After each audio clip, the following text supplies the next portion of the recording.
Gracias por esperarnos. Lo prometido, ya desde ayer lo anticipábamos, el doctor Labaña nos acompaña. Gracias, Roberto, por estar acá. Gracias a usted. La verdad, un placer recibirlo. Y gracias por hacerse el tiempo para conversar un ratito con nosotros. Un gusto, gracias. ¿Se puede salir del cepo cambiario, Roberto? ¿Cómo hacemos para levantarlo?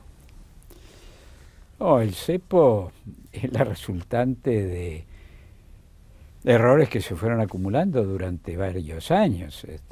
Basta recordar que hasta hace 4 años o 5 máximo, Argentina era un país exportador neto de energía. Importábamos, exportábamos, pero el saldo era que exportábamos más que lo que importábamos. Eso cambió de manera radical. Hoy, cada año, el costo de importación de petróleo y de gas es del orden de los 13.000 millones de dólares. Entonces, este es uno de los factores. El otro es el tema del turismo y un atraso cambiario que hacía particularmente barato viajar al exterior, que fue transformando el superávit en la cuenta corriente del balance de pagos, la caja en dólares, para que se entienda fácil, lo fue transformando de un superávit importante que se les había dejado de alguna manera al gobierno a un déficit. De hecho, hasta hace pocos años el turismo, la energía y el campo eran los grandes proveedores de dólares. Hoy queda uno solo, que es el campo, porque tanto el turismo como la energía se han transformado en deficitarios, ¿no? De manera tal que ese es un dato objetivo que lleva a este cepo cambiario, a menos que uno cambie toda la política económica, social, pero le diría no solo la política económica, cambie también la orientación de la política internacional y cambie algunas cuestiones que tienen que ver con la calidad institucional interna, ¿no? Le preguntaba y arranqué por ahí porque, digamos, no cabe ninguna duda que el cepo ha sido eficiente para impedir la entrada de dólares.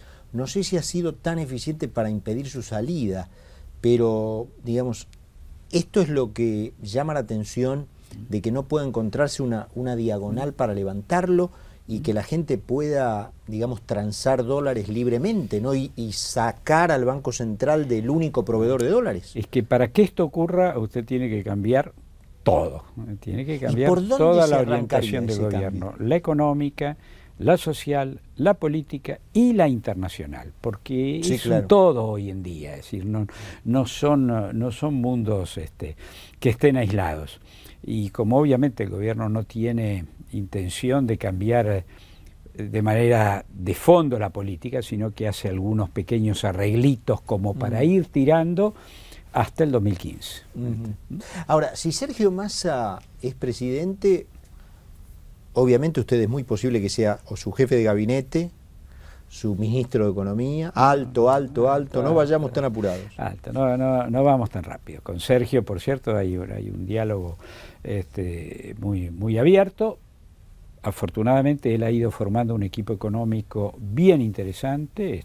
La mayoría de ellos fueron colaboradores en la etapa del 2002-2005, pero no hablemos de cargos, en todo caso hablemos de temas. Le hacía, digamos, esta introducción imaginaria por el hecho de que, bueno, si usted tuviera que entrarle a todas estas modificaciones, ¿no es cierto?, a la política internacional, a la política energética, a las cuestiones macroeconómicas, ¿por dónde le entraría primero? Mira, hay muchas cosas, fíjese ejemplos que se pueden dar. ¿Por qué usted va a pagarle a la producción de gas interna durante mucho tiempo $2.50 la unidad de medida, que es el millón de BTU? Ahora un poco más, 4 y pico dólares, y paga entre 15 y 19 lo que compra en Qatar. Es incomprensible, digo, ese tipo de cosas hay que modificarlas de manera inmediata. Voy a usar una palabra para que sea lo más gráfico posible, el pegoteo con Venezuela. En términos de política internacional, nos crea infinidad de problemas, pero no problemas solo con Estados Unidos, sino nos crea problemas con Brasil, con Chile, con Uruguay, con quienes son nuestros socios estratégicos, ¿no? De manera tal que hay montones de ejemplos, la política de subsidios mal dadas, política de subsidios. Y no hablo de los sociales, que esos tienen obviamente plena justificación porque la pobreza ha vuelto a subir en Argentina. Me refiero a los que tienen que ver con la energía y con el transporte, algunos muy poco transparentes. Los del transporte son absolutamente no transparentes. Oscuros, digamos, sí. Bueno, esas son las cosas infinidad de temas que va a haber que abordar con una visión de conjunto, con una dirección clara y con una cierta secuencia. La secuencia en términos de tener éxito o no en política económica es también muy importante.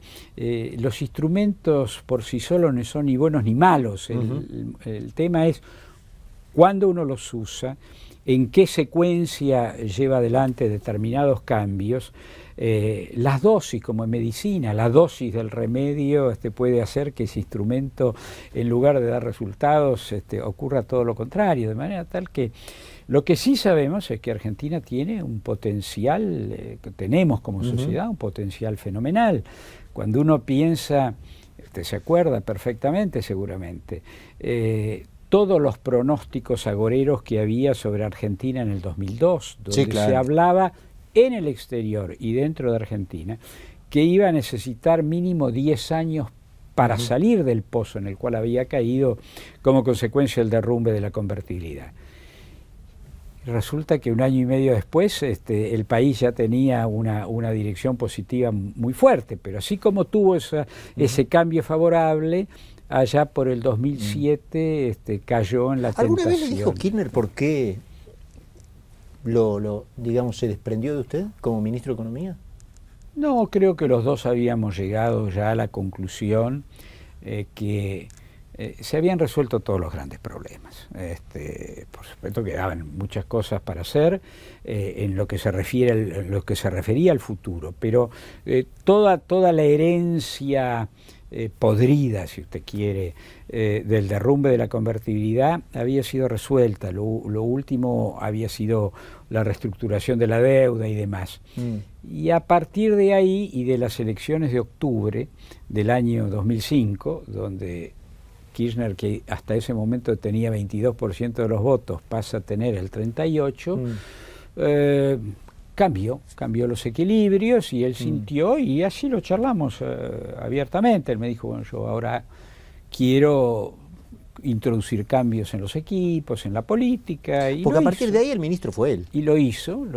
Y digamos, los demás ministros que lo sucedieron a usted no tuvieron. Después, lamentablemente, bueno, después llega el momento de los resultados, ¿no? Los resultados ¿Cómo cree que va a evolucionar han sido malos, ¿no? El dólar, doctor Labaña? Mire, eso habría que preguntarle al gobierno qué es lo que porque ya han empezado de vuelta las mini devaluaciones. Bueno, ¿no? ¿qué es lo que piensa hacer? No es lo mismo un periodo sin mini devaluaciones que con mini devaluaciones. Si no hay mini devaluaciones, en septiembre, a más tardar, habrá otra grande. Habrá otra grande, porque la inflación se ha ido comiendo. Ya hubo una devaluación importante, pero la inflación tiene tal ritmo que de la misma manera que se come los salarios o las jubilaciones, se come el valor antes de ayer real. Ya pegó un saltito. Ahora han empezado con una política de saltitos. ¿La van a seguir? ¿No la van a seguir? Y bueno, yo no lo sé francamente, porque usted sabe que hay mucho zigzag, ¿no? Han sido especialistas en decir una cosa y hacer la otra, ¿no?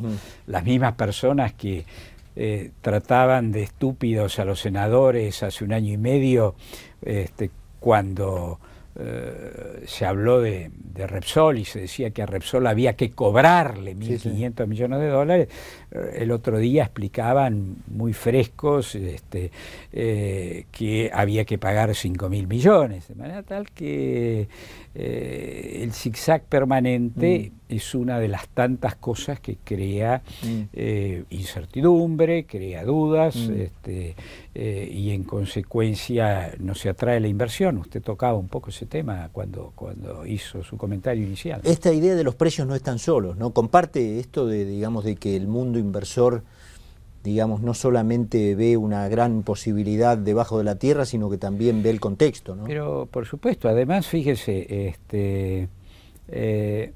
lo primero que mira un inversor es cómo se comportan los inversores locales. Claro. Y cuando se habla de que se salen capitales, no son empresas extranjeras, algunas de ellas sí sacan, pero el resto es la propia sociedad argentina. Entonces, el año pasado, a pesar del cepo, que fue instalado a las pocas semanas, días de la reelección presidencial, esto la gente también tiene que acordarse. Sí, claro, en octubre del 2011. Buena parte, bueno, más del 50% votó a favor, ¿no? Y unas semanas después le impusieron el cepo. Bueno, a pesar de ese cepo, el 2011 hubo un saldo negativo, o sea, una salida con todas las restricciones y demás, de más de 3.000 millones de dólares, ¿no? De manera tal que... Le voy a pasar unas cifras. Nuestro colega Carlos Pañi, no sé si leyó ayer su columna, decía que, bueno, el tema paritarias, ¿no es cierto? O sea, el título grande es ese.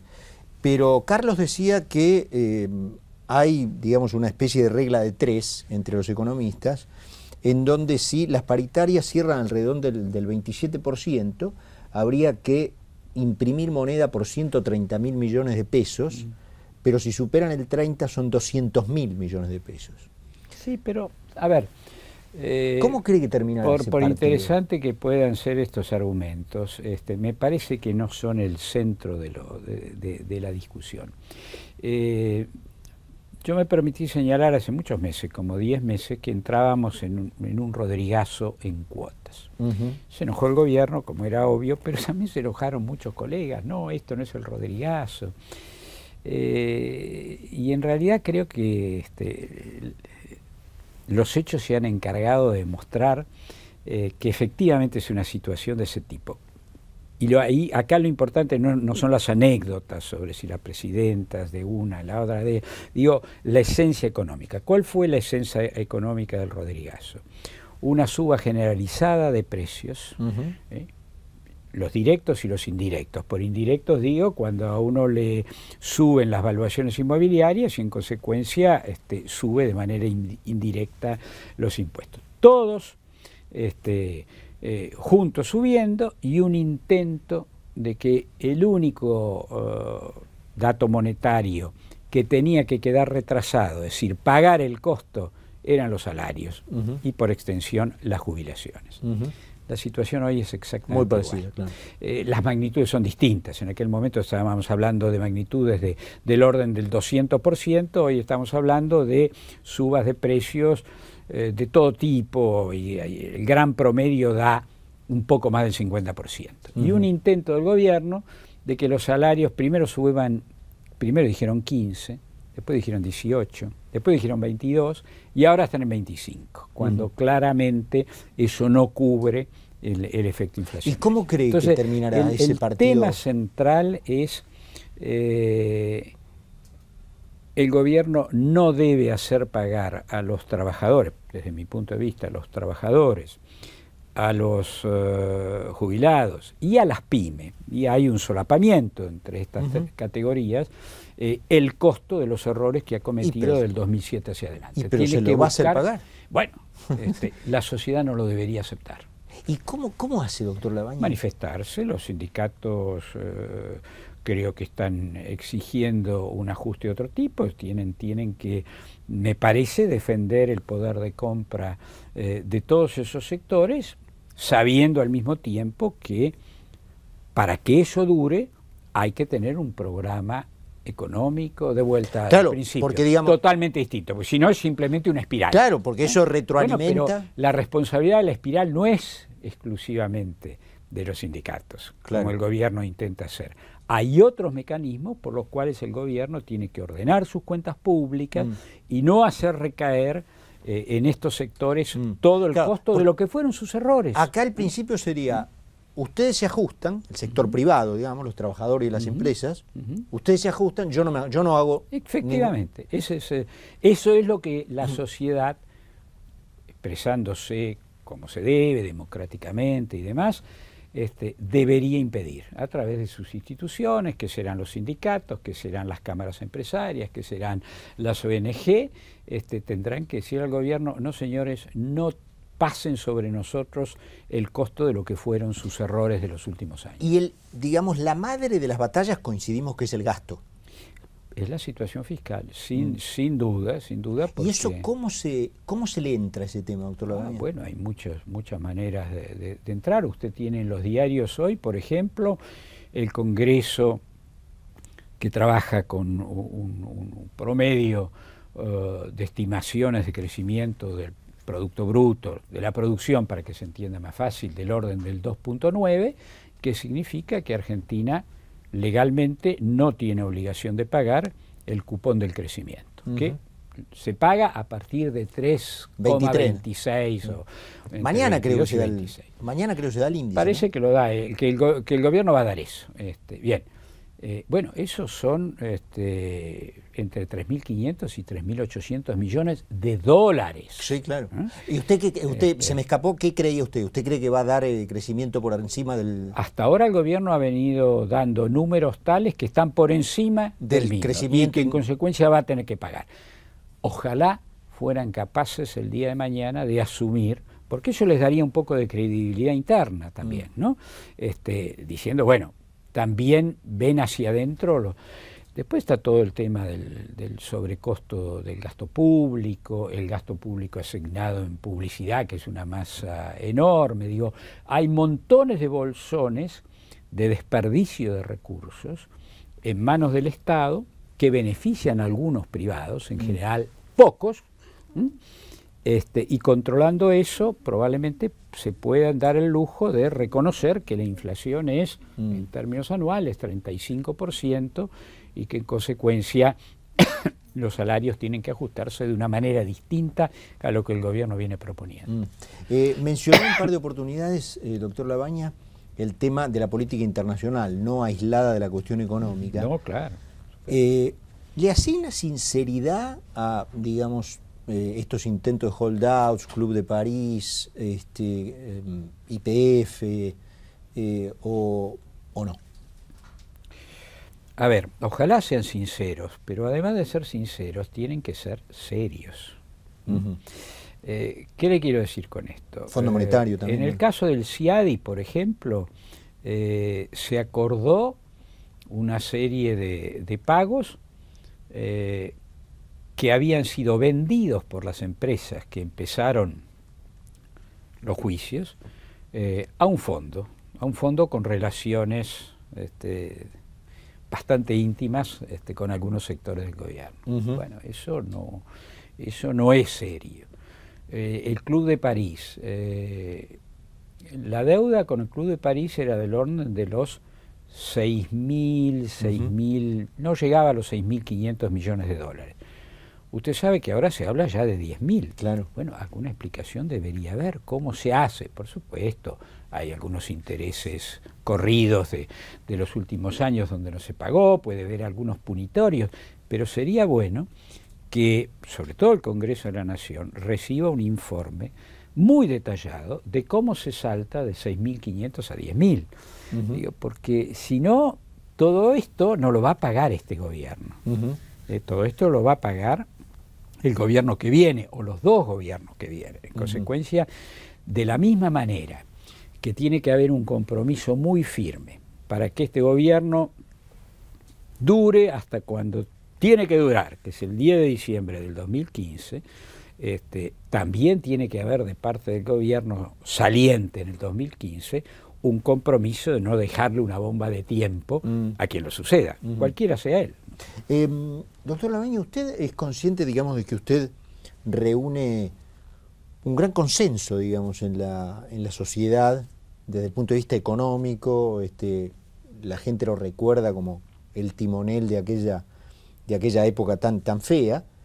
Y bueno, digamos, la sociedad necesita hoy algún costado de libertad económica, digamos, y en todo caso, ¿hasta dónde cree que la sociedad está dispuesta, después de la, a lo mejor, mala experiencia de los 90, en aceptar ese grado de libertad económica compatible con el desarrollo y compatible con la integración global y el intercambio comercial con otros mercados? Pero fíjese, yo le usaba recién una palabra aplicada a estas cuestiones del Club de París y demás, que tenían que ser serios.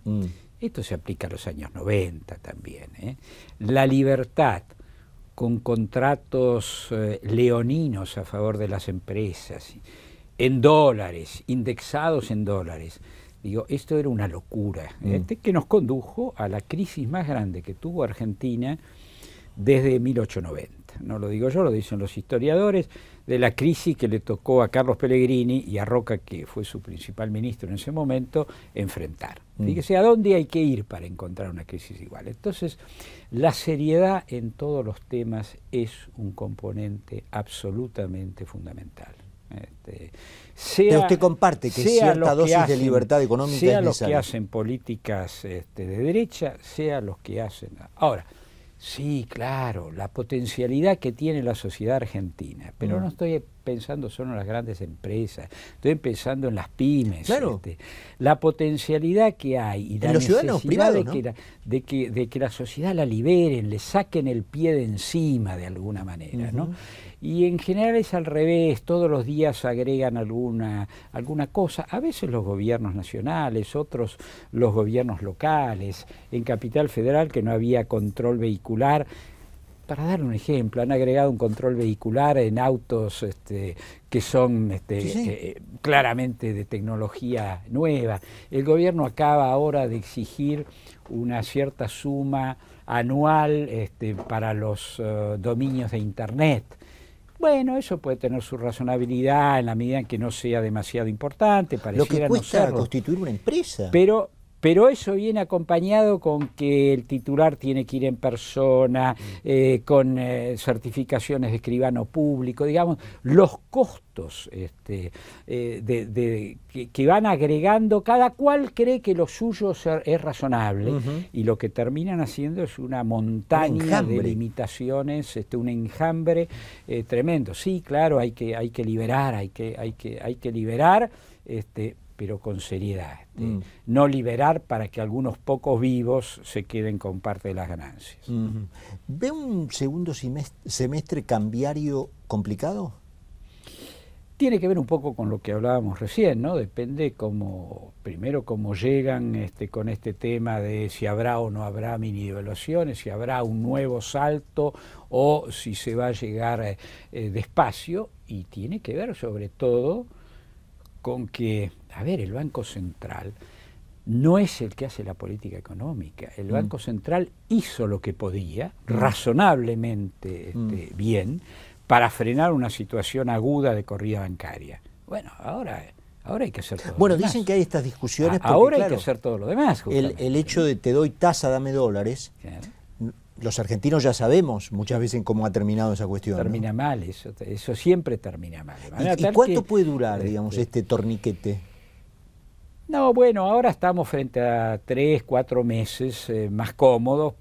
Por la entrada. Por la entrada de las divisas de cosecha y demás. Entonces hay formas de surfear esto, pero para nada el conflicto de fondo está resuelto. Porque volviendo al principio de nuestra conversación, esta es una economía que hoy no tiene dólares suficientes. Es decir, este modelo, como le gusta llamar al gobierno, es un modelo que consume dólares, que no atrae dólares, que no atrae inversiones y que no crea empleo. Porque mire, muchas veces cuando se habla de que no hay inversiones, a veces la gente piensa, un problema de los empresarios. No, es un problema de la sociedad toda, porque quien crea empleo tiene que haber invertido. No hay creación de empleo si no hay inversión. Si no hay dinero, claro.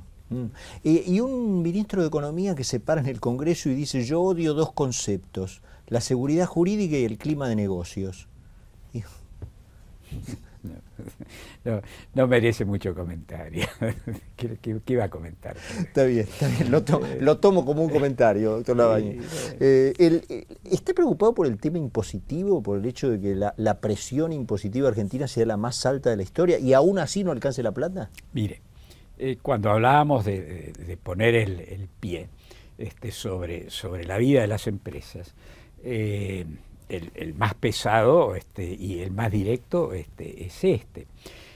Usted sabe cómo se fue resolviendo esto. El gobierno primero se gastó el superávit fiscal récord que había heredado de la primera etapa de la política económica, que eran 4,5 puntos del Producto Bruto. Ha pasado de 4,5 puntos a 2 puntos negativos, una enorme masa de dinero. Primero fueron las AFJP, después fueron los fondos del ANSES, después fueron las utilidades ficticias del Banco Central y después fue la maquinita. Claro.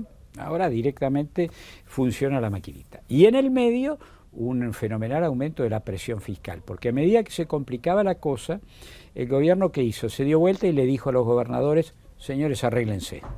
Por eso tanto salieron a buscar, a endeudarse de vuelta. Y los gobernadores a su vez se dieron vuelta y le dijeron a los intendentes: señores, arréglense. Y cada cual se fue arreglando. El resultado de eso es una masa de impuestos que ha generado una situación de asfixia impositiva.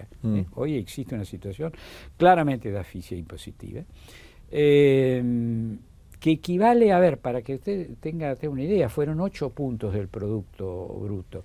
Eso, haciendo números redondos y fáciles, son 32.000 millones de dólares, 32.000 millones de dólares anuales de impuestos adicionales que salen de la sociedad argentina.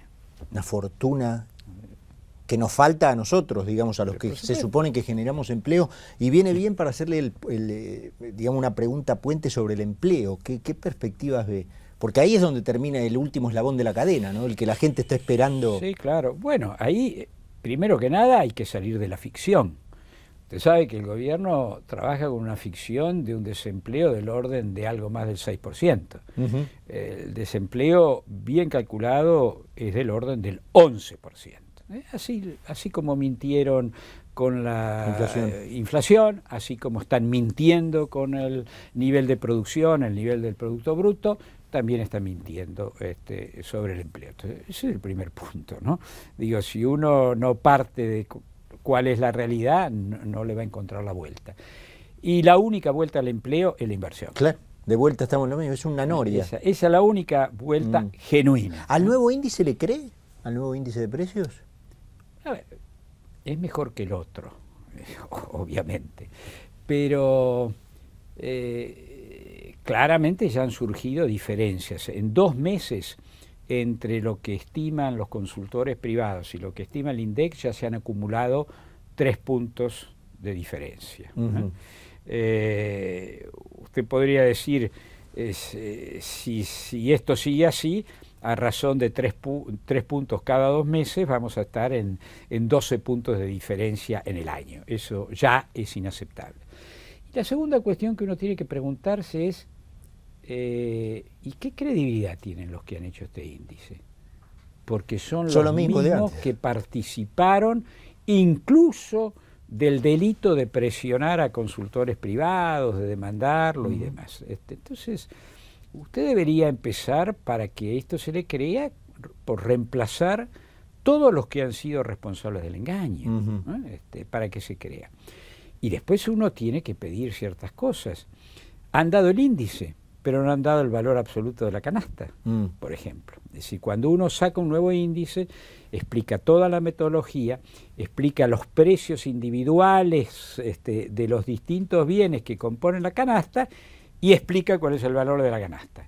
Eso no lo han hecho porque blanquearon un poco la inflación, un poco bastante, pasaron de 0,8 a 3,7. De 0,8 a 3 pico, blanquearon bastante la inflación, pero no han blanqueado la suba de la pobreza. No. Porque si dicen cuál es el valor de la canasta, lo que va a surgir es que la pobreza alcanza, como dice el Observatorio Social de la Iglesia, que probablemente sea la estimación más precisa que hay hoy, va a alcanzar el 25%, 1 de cada 4 argentinos.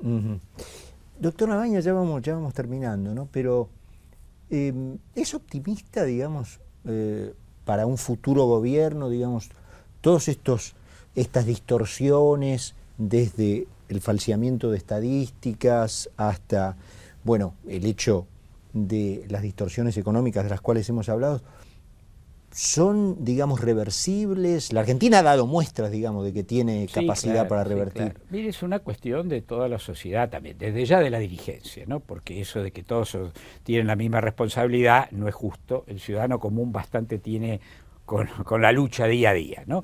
Acá la dirigencia, la política, la empresaria, la sindical, la intelectual, los medios de comunicación, en todo caso, tenemos una responsabilidad mayor. Mire, yo hice el otro día un comentario en una reunión. Yo digo, los argentinos fueron capaces, con su esfuerzo, de que el país saliera de ese gran hueco en que estaba 2001-2002. Esos mismos argentinos se tentaron con el facilismo populista y el reparto fácil del 2007 y del 2011. ¿Y ese barrilete y esos mismos cómo se argentinos recoge? Son los que van a tener que volver a hacer el esfuerzo de ayudar a sacar el país, espero ahora sí, no por un periodo corto, para volver a caer en las cosas fáciles, sino con seriedad, con responsabilidad, con una visión de futuro. Digo, las condiciones objetivas de Argentina son fenomenales. Pero, digamos, ¿es decible a un conjunto muy grande a esta altura de argentinos? ¿Te acordás del plan? ¿Te acordás de esto? Bueno, no va más. Ahora... Mire, acaba de ocurrir un hecho en el mundo que a lo mejor debería servir de ejemplo, ¿no? Que es la muerte de Adolfo Suárez. Adolfo Suárez, que manejó la dificilísima transición entre Franco y la democracia en la España, le dijo a la gente cuál era el camino. Lo siguieron un tiempo, después se olvidaron y ahora se arrepintieron. Claro. Los ejemplos históricos también sirven. Argentina no es el único pueblo que por ahí es un poco casquivano y se mueve de un lado para otro. Hay que aprovechar las posibilidades que existen hoy, que son enormes. Mire, cuando hubo que salir de la crisis, la soja valía $218 la tonelada, claro. Hoy vale 540. Y el shale oil y gas no estaban, claro. Porque no estaban las tecnologías adecuadas. No, claro. Entonces, dos elementos externos, uno geopolítica. A partir del año 2007 aparece China como comprador masivo de proteínas y lleva la soja, fíjese, ya son 7, 8 años a niveles altísimos. Y en Estados Unidos se produce un cambio tecnológico que permite la explotación del gas, de roca y demás, que nos vienen de afuera. Yo digo, en el caso del cambio tecnológico en Estados Unidos, equivale para Argentina hoy a lo que fue el buque frigorífico a fines del siglo XIX, claro. Cuando Argentina se pudo integrar con sus carnes enfriadas y demás a la economía mundial. Equivale a eso. Ahora, si lo vamos a saber aprovechar o no, digo, esas cosas son bendiciones, pero también pueden ser maldiciones. Claro, usted sabe, los países petroleros, por ejemplo, tuvieron esa gran bendición y algunos, como Venezuela, lo han desperdiciado y se convirtió en una maldición. Dice una palabra, porque cuando fue el descubrimiento enfrente de Santos, en las costas brasileñas, en Brasil. Usted recordará que Lula dijo que aquello era un regalo de Deus. Así es. Pero el regalo de Deus hay que ir a buscarlo, ¿no? Hay que ir a buscarlo, hay que sacarlo. Porque hace millones de años que puede estar ahí. Seguro, pero si uno no tiene el dinero para ir a buscarlo, y eso es seriedad. Por supuesto. Agradeciéndole desde ya esta tardecita que se ha pasado con nosotros, no quiero despedirlo sin preguntarle una apreciación de este conflicto que ya lleva muchos días en la provincia de Buenos Aires, que también es en alguna medida da a entender un sistema valorativo de los argentinos, de los docentes. A ver, me preocupa la actitud oficial en general, porque como digo, trata de descargar el ajuste. Ahí me dicen que sigue el paro. Donde no debe. Pero me preocupa también que la sociedad no reacciona. Fíjese, son 15 días de paro. En un país que se ha propuesto tener 180 días de clase, en algunos casos han dicho 190 días, y en los últimos años nunca tuvo más de 150. Puede haber habido algún año donde fue un poquito mayor, pero el promedio es de ese tipo. Frente a países, no los del norte, los desarrollados, frente a países como Chile que tienen 200, 210 días. Y entonces después nos extraña que cuando se hacen las pruebas internacionales, Argentina, cada prueba que se hace viene retrocediendo. Sí, claro. Digo, recomponer la relación de la familia, que es esa unidad fundamental de la sociedad, con los maestros. Digo, no hay que pegarle a los maestros, hay que, digo, usted sabe los ejemplos. Es raro con el tema porque, para decir verdad, este gobierno ha llevado el presupuesto educativo a 6 puntos más. La Plata. La Plata, sí, claro. Lo hicimos con Kirchner y con el ministro de Educación de aquel momento. Se llevó a 6 puntos del Producto Bruto. Es un nivel altísimo. Altísimo, claro. ¿Dónde están los resultados? La plata no es todo. Claro. Si usted no pone cabeza, si usted no pone seriedad, si usted no pone equipos, si usted no logra que la sociedad entienda que ahí se juega algo fundamental y acompaña, ayuda, se recompone la relación familia, maestros, gobierno, la plata no. Pasa lo mismo en salud, Los gastos en salud en Argentina son comparables a los de algunos países como Canadá. El resultado es totalmente distinto. Bueno, probablemente una mala idea con plata sea lo peor que hay, ¿no? Así es. Termina siendo una maldición, ¿no? Una exactamente. Doctor Labaña, le agradecemos muchísimo por estos minutos que se ha pasado con nosotros. Gracias. Y como siempre un placer conversar con usted. Igualmente para mí, un gusto.